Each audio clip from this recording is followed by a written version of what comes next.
In today's video, I'm going to teach you how to share Notion template.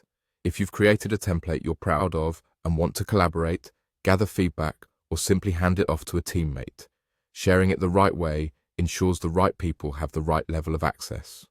I'll walk you through the exact clicks and also explain what each choice means so you can share confidently.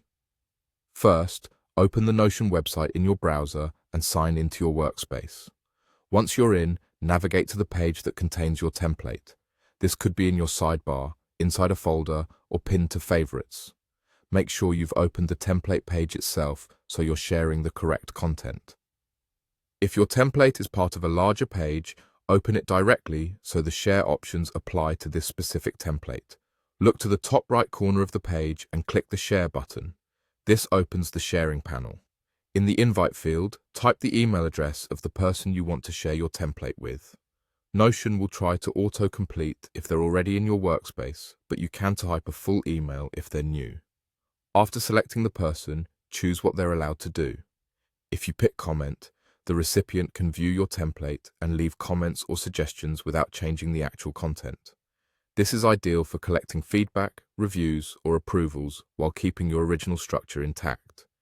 If you pick Edit, the recipient can change the page directly, adding, removing, or updating blocks and databases. Choose Edit only when you want true collaboration and trust the person to modify the content. Take a moment to double-check the permission you've chosen before proceeding. This simple check helps avoid accidental edits or blocked feedback.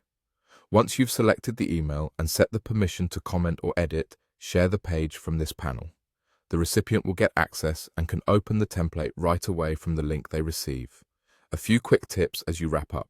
If you're unsure which permission to use, start with comment so you can review suggestions first, then upgrade to edit later if needed. You can return to the same share button at any time to change someone's permission level or remove access entirely. That way, you stay in control as your project evolves. And that's it. Your Notion template is now shared with the exact people you've chosen, with the access that makes sense for your workflow.